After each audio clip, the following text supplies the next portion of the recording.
আজকে আমরা পায়ে হেঁটে ত্রিবেণী সঙ্গমের দিকে এসে প্রত্যেকটা ঘাটেই কিন্তু বোট বন্ধ রয়েছে। জানি না কি কারণে এখানে রয়েছে, বিভিন্ন ভিআইপি মুভমেন্ট চলছে, তাই প্রত্যেক ঘাটগুলিতে কিন্তু নৌকো বন্ধ রয়েছে। তাই আমরা একদম যে অস্থায়ী যে ব্রিজগুলো রয়েছে সেই ব্রিজগুলো দিয়ে আমরা এখন যাচ্ছি ত্রিবেণী সঙ্গমের উদ্দেশ্যে। নৌকো বন্ধ থাকলে আপনি এভাবেই ত্রিবেণী সঙ্গমের দিকে পায়ে হেঁটে যেতে পারবেন। আপনাকে পায়ে হেঁটে একদম চলে আসতে হবে সেক্টর 21। ব্রিজ ক্রস করার পর আমরা একদম চলে আসছি এই 141 নম্বর পোলের এখানে। অর্থাৎ এই সব জায়গাগুলি যেগুলি রয়েছে সেগুলি একদম সঙ্গম, অর্থাৎ ত্রিবেণী সঙ্গম কিন্তু এখানেই।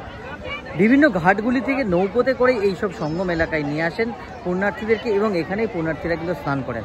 আজকে আমরা পায়ে হেঁটেই কিন্তু এই সঙ্গমে এসেছি। পোল নাম্বারগুলো বলে দিচ্ছি, 141, 142, 144, 164। অর্থাৎ এই বিস্তীর্ণ যে এলাকাটা রয়েছে এই এলাকাতেই কিন্তু আপনি পায়ে হেঁটে এসে ত্রিবেণী সঙ্গমে স্নান করতে পারবেন। অর্থাৎ আপনাকে কোনোভাবে কিন্তু কোনো বোট আসতে হবে না, কোনোভাবে নৌকোতে। সঙ্গম যেখানে, অর্থাৎ যেখানে গঙ্গা, যমুনা এবং অন্তঃসলীলাভাবে যেখানে সরস্বতী বিদ্যমানের কথা বলে রয়েছে সেখানেই, অর্থাৎ এই সঙ্গমেই কিন্তু আপনি স্নান করতে পারবেন।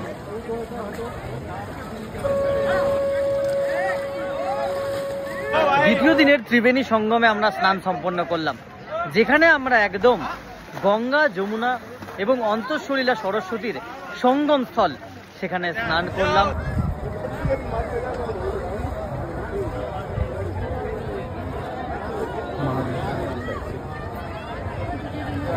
এখন 144 বছরের পরের যোগে মহাকুম্ভ 2025-এর প্রয়াগরাজের পূর্ণ স্নান আমরা সম্পন্ন করলাম এবং সর্বশেষ হর হর মহাদেব।